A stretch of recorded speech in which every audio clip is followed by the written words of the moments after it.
सबसे ऊंची प्रेम सगाई, सबसे ऊंची प्रेम सगाई। झूठे फल सबरी की खाए, झूठे फल सबरी की खाए, बहुविधि स्वाद बताई, सबसे ऊंची प्रेम सगाई, सबसे ऊंची प्रेम सगाई, सबसे ऊंची प्रेम सगाई, सबसे ऊंची प्रेम सगाई। तुरंत अब रामचंद्र जी कहने लगे कि न बधा भगती कहूं तो है पाई, सावधान सुनो धरो मन माही। नौ प्रकार के भक्ति के बारे में बताए, नवधा भक्ति की भक्ति क्या है और कैसे की जाती है। साहिब बंदगी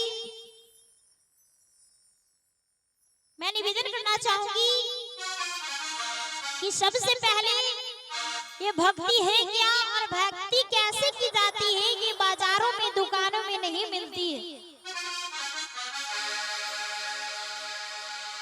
कहते हैं कि सिर्फ अगरबत्ती जलाने से, प्रसादी चढ़ाने से, जल फूल चढ़ाने से ही अगर भगवान खुश होते तो भैया जहाँ अगरबत्ती की फैक्ट्री है, फैक्ट्री मालिक पूरे फैक्ट्री में भी आग लगा देते और भगवान को प्रसन्न करके अपने कब्जे में कर लेते और जो मन होता वो जो चाहते वो करवाते।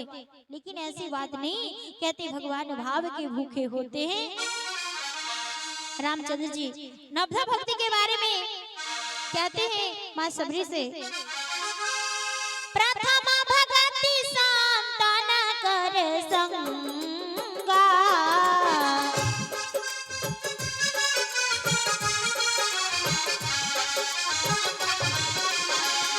दूसर रति प्रभु कथा प्रसंगा,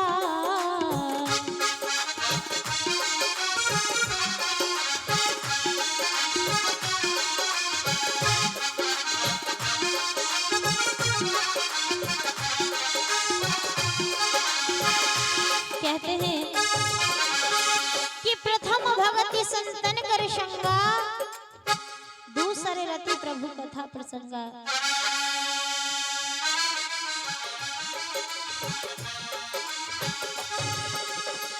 अगर संतों का संग हो जाए तो समझ लेना चाहिए कि एक प्रकार की भक्ति हो गई, क्योंकि संतों की संगति में ही सद्ज्ञान की प्राप्ति होती है। और कहते हैं दूसरी रति प्रभु कथा प्रसंगा, अगर परमात्मा का कथा प्रसंग सुन रहे हैं, श्रवण करते हैं, वो भी एक प्रकार की भक्ति ही कहलाती है, जो दूसरी भक्ति कहलाती है।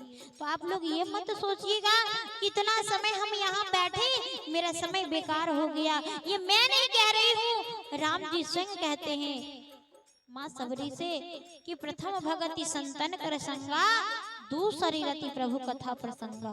परमात्मा के कथा प्रसंगों को जो सुनते हैं, श्रवण करते हैं, वो भी एक प्रकार की भक्ति होती है, जो दूसरी भक्ति कहलाती है। गुरुपद पंकज सेवा, तीसरी भक्ति अमान, चौथी भक्ति प्रभु गुण गाना, करगे कपट तजिगान।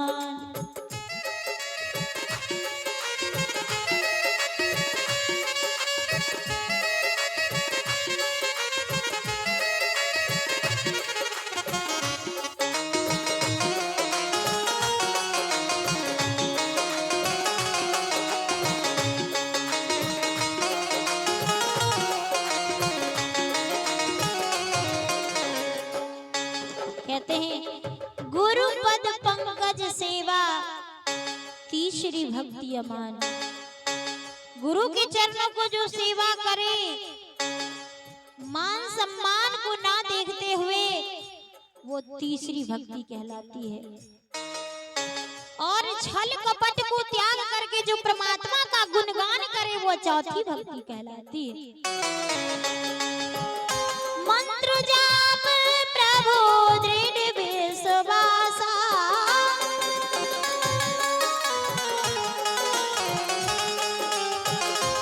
मंत्र जाप प्रभु दृढ़ विश्वासा, पंचम भजन सो वेद प्रकाशा।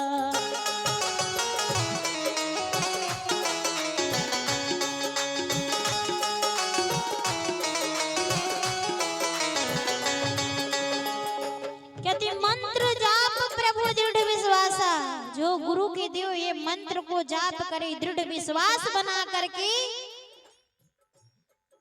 और भजन करे, वो पांचवी भक्ति कहलाती है, जो कि वेदों में प्रसिद्ध है। कहते हैं कि गुरु के वचन को दृढ़ विश्वास के साथ उसे मान करके और दिए हुए मंत्र को जाप करे, दृढ़ संकल्पित होकर के भगवान का भजन करे, तो वो पांचवी भक्ति कहलाती है। और छठी भक्ति में कहते हैं, छठ दाम शील विरति बहु कर्मा,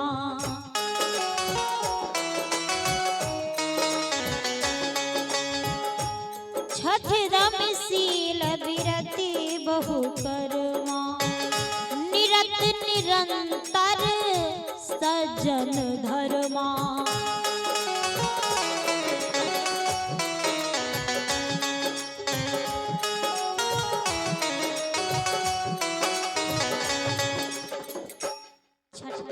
छठी भक्ति में कहते हैं कि छठ दम शील विरति बहु कर्मा, निरति निरंतर सज्जन धर्मा। जैसे संत महापुरुष ऋषि मुनियों के आचरण को धारण करना, वो छठी भक्ति कहलाती है। और सातवीं भक्ति में कहते हैं, सातम सम हरि में जग देखा, प्रभु ते अधिक संत करि लेखा।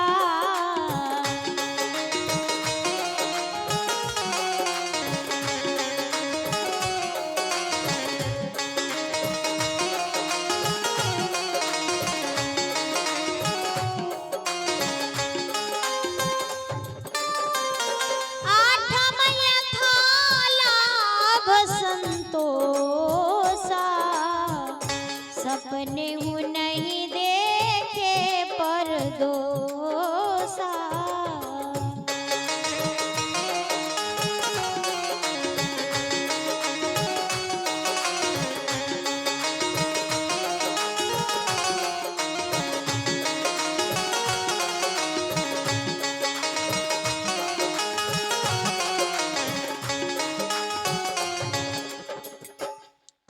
सातम सम हरि मैं जग देखा, यानी संसार के सारे जीवों में ईश्वर का ही दर्शन करना। और कहते हैं हमसे भी अधिक संत को मानना, ये सातवीं भक्ति कहलाती है। और आठवीं भक्ति में कहते हैं, आठम यथा लाभ संतोषा, अपने पास जितना ही धन हो उतना ही में संतोष रखना चाहिए, परमात्मा उसी में सब पूरा करेंगे। स्वप्न में भी दूसरों की बुराइयों को नहीं देखना चाहिए, नहीं करना चाहिए। अगर ऐसा करते हैं तो एक प्रकार की भक्ति हो जाती है, जो आठवीं भक्ति कहलाती है।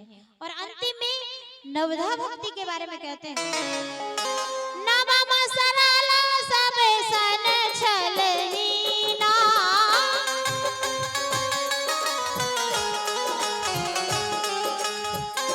नवम सरल सब सन छलहीना, प्रभु भरोसा हिया हर सन दीना।